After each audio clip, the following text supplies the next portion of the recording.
Buenas tardes, muchachos. Vamos a hablar hoy del discurso, que es un tema que está completamente ligado con el circuito de la comunicación y que además nos va a ayudar a pasar a la construcción de textos, que es lo que nos va mm, a dominar prácticamente todo el tercer parcial, que va a ser la construcción de un ensayo. El discurso lo podemos entender de muchas maneras. De hecho, muchas veces lo relacionamos en la vida cotidiana con lo que dice una persona.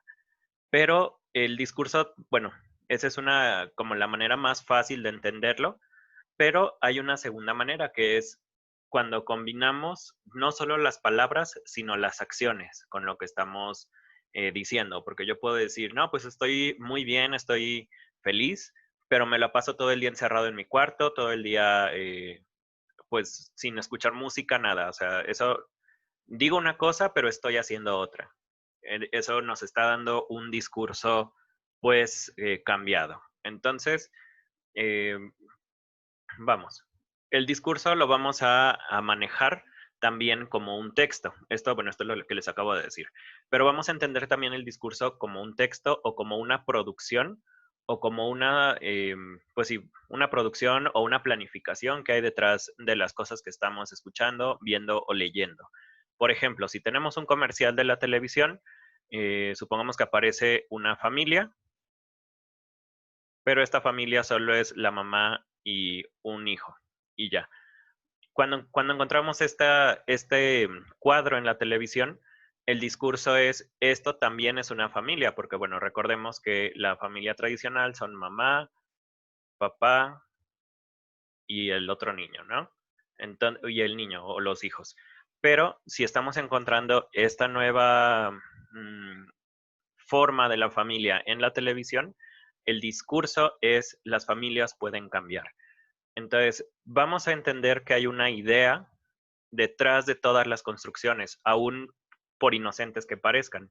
Si yo estoy haciendo un programa para niños, pues el discurso va a ser pues mucho más infantil, llegar pues sí, a las mentes más pequeñas, pero si estoy en una cuestión política, por ejemplo, el programa American Horror Story en la temporada de Cult, pues es completamente político. Sí, no se decanta por una o por otra de las facciones, pero hay definitivamente un discurso político dentro de esto. Entonces vamos a ver que los discursos se dividen en muchas cosas. Podemos tener discurso político, podemos tener discurso narrativo, que es todo lo que tiene que ver con la novela. Y bueno, hay muchos otros tipos de discurso. Básicamente, y resumiendo, el discurso va a ser la planificación que hay detrás de un texto. Para ponerlo en términos muy sencillos, no es la única definición, no es la mejor, pero nos va a servir por lo menos para esta parte. Ahora, ¿de dónde viene el discurso? Como muchas cosas, los discursos llegan desde Grecia. Es la primera civilización que utiliza de manera bastante fuerte el poder de la palabra. Teníamos ya antes a los egipcios, teníamos a los sumerios, que ya escribían y ya hacían uso de la palabra escrita, ya sea en cuneiforme o en jeroglíficos, pero los griegos son los primeros que empiezan a utilizar la palabra hablada como una manera de convencer a las masas, como en la imagen que tenemos aquí, o que tenemos para convencer a los diferentes estratos políticos que encontramos en Grecia. Para un orador o para una persona que habla es súper importante caerle bien a la gente, porque si yo no les caigo bien, todo lo demás del discurso ya no va a funcionar. Tenemos muchas formas para iniciar con el discurso, pero lo más importante es, todos los discursos tienen detrás algo de retórica. La retórica son las herramientas que tiene el lenguaje para construir imágenes o para construir momentos agradables, bonitos, o se utiliza principalmente en la poesía para embellecer el lenguaje. Aquí les puse un ejemplo de cómo podemos ganarnos al Muchas público. cosas que hago en mi día a día que no las quiero hacer, pero lo hago por la anécdota. En Tijuana, Franco, prueba estos brownies, por la anécdota. En Oaxaca, prueba este mezcal que ha dejado ciega a las personas, por la anécdota. Lo hago por ustedes, de nada. Y no Aquí está Franco Escamilla, un comediante bastante conocido Él empezó en YouTube, por lo que tengo entendido, y después se hizo muy famoso y así. Franco Escamilla dice abiertamente que él sí planifica sus shows, que claro que tiene chistes, pero que los ensaya varias veces antes de pararse en el escenario. ¿Qué es lo que está haciendo Franco Escamilla o cómo se maneja el discurso? Para poderle caer bien a la gente, una de las cosas más fáciles es contar algo personal, algo que me pasó a mí, porque eso va a dar la apariencia de que me estoy abriendo, de que me estoy haciendo un poco vulnerable, y al mismo tiempo va a permitir que la gente se conecte conmigo, que le caiga bien, que me diga, ah, bueno, este señor está siendo honesto y pues puedo conectarme un poquito con él, ¿no? Entonces, la idea es, todos los discursos van a empezar con un truco así. No importa el, el cáliz que tenga, no importa si es narrativo, si es político, casi todos los discursos van a buscar la empatía. Vamos a ir eso un poquito más adelante. El chiste es, esta parte es donde yo quiero dominar al público o caerle bien al público para que el público esté un poco más abierto a lo que le voy a decir. La segunda parte del discurso se llama la narración o la exposición. Aquí es donde yo digo abiertamente qué es lo que quiero lograr. Con esta plática yo quiero que ustedes cambien su forma de pensar respecto a la contaminación o lo que ustedes quieran. Aquí vamos a presentar hechos, vamos a decir, las aguas del océano están contaminadas. Conté mi anécdota en la que yo era un pescador, por ejemplo, y ya con eso voy ligando lo que estoy diciendo al principio con lo que estoy diciendo en la segunda parte. Es importante que todo el discurso mantenga una unidad de tema, porque si me empiezo a salir por todas partes, pues no se va a llegar a nada.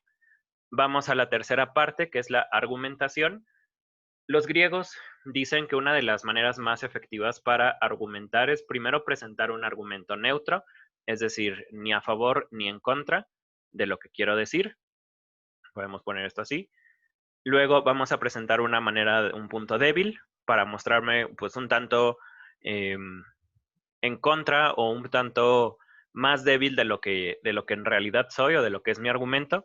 Esto va a hacer que la gente sienta como lástima, bueno, no necesariamente lástima, sino empatía, como cariño, como híjole, me siento bien mal porque no logra hacer lo que quiere esta persona. Y después vamos a rebotar con un punto fuerte. Esto va a permitir que la gente diga, ay, bueno, sí, esta persona logró derrotar o logró vencer esta complicación o el tema del que está hablando, tiene todas estas cosas buenas a pesar de lo malo. Y de esta manera vamos a tener un público convencido de que lo que le estoy diciendo es lo mejor. Si se fijan, aquí hay una manipulación emocional. Vamos a presentarnos primero como alguien neutro, después como alguien débil y de repente alguien muy fuerte. Esta es la escalera básica de las emociones y cómo vamos a dominar a la gente. Una vez que nosotros presentamos algo, un tema controversial, pues esta es la mejor manera de convencer a alguien de que lo que le estoy diciendo es lo mejor o la mejor opción. También lo pueden usar para venderte cosas o para, eh, pues no sé, manipularte en religión, economía, muchas cosas, muchas, muchas cosas. Por último, vamos a tener este momento en el que yo estoy en mi máxima fuerza, nos vamos a despedir para que la gente se vaya con una idea y puedas salir sin ser cuestionado, ¿no? Esto casi siempre, cuando hay discursos, por ejemplo, en las universidades o esto, no tiene tanta oportunidad de hacer esto porque casi siempre pasan a una ronda de preguntas y respuestas. Las preguntas y respuestas, si la persona no va preparada, probablemente puedan tirarle el teatrito, pero si estamos ante ante un público o ante una masa de gente no preparada, pues va a ser muy fácil solo decirles una cosa, quedar como un intelectual y salirme por la puerta de atrás, ¿no? Entonces, cuidado con eso. Los espacios también y los momentos también afectan mucho al discurso. Entonces, este momento, la última parte, la conclusión, también es importante saber cuándo irnos, porque si sigo dándole vueltas al tema una y otra vez, voy a aburrir a la gente, voy a perder a la gente, o puede ser que alguien se ponga a pensar en lo que le acabo de decir y pues pierda todo el esfuerzo que hice. Entonces es importante despedirse a tiempo. Ahora, vamos a hablar un poco de la empatía. Esas son las 4 partes del discurso, según los griegos. Las repasamos: la introducción o exordio, la argumentación, la- el- tenemos la conclusión y tenemos los datos. Es la manera en que siempre se los he dicho. Entonces, estas 4 partes nos sirven para estructurar un discurso básico, principalmente hablado. Ahora, vamos a hablar de por qué es importante la empatía, perdón. Cuando yo siento que le caigo, que nadie me quiere, voy a hacer lo posible por encajar en un grupo o porque alguien me diga, bueno, eres más chido de lo que mucha gente dice. Buscamos ser aceptados siempre. Eso es una necesidad humana básica. Y si alguien nos llega por las emociones, ese es nuestro punto más débil cuando hablamos eh, de convencimiento o de formación de lazos. Cuando alguien ataca nuestras emociones, pues obviamente me voy a alejar de esa persona, pero si alguien me dice tus emociones son la neta y tú eres bien inteligente o eres bien listo, o lo que ustedes quieran escuchar, si se los dicen, vamos a ir casi siempre a perseguir a esa persona porque queremos que nos diga más de lo mismo, queremos seguirnos sintiendo bien. Entonces, es una herramienta de dos filos porque si logramos manipular la empatía de otra persona, estamos en un nivel encima, estamos llevándolos a donde nosotros queremos y esto es lo que hace mucho el discurso político, va a manipularlos para llevarlos a donde quiere la persona y les va a vender una idea. Casi siempre cuando una idea o mm, una convicción nos entra a través de las emociones, es muy difícil que la cuestionemos. Si intenta entrar por la parte intelectual, estamos hechos para no cuestionar las convicciones de una tribu o de un grupo o de una pequeña, pues sí, como una especie de tribu, ¿no? Como de nuestro grupo de amigos, de nuestro grupo de la familia, lo que ustedes quieran. Estamos hechos para no cuestionar eso. ¿Por qué?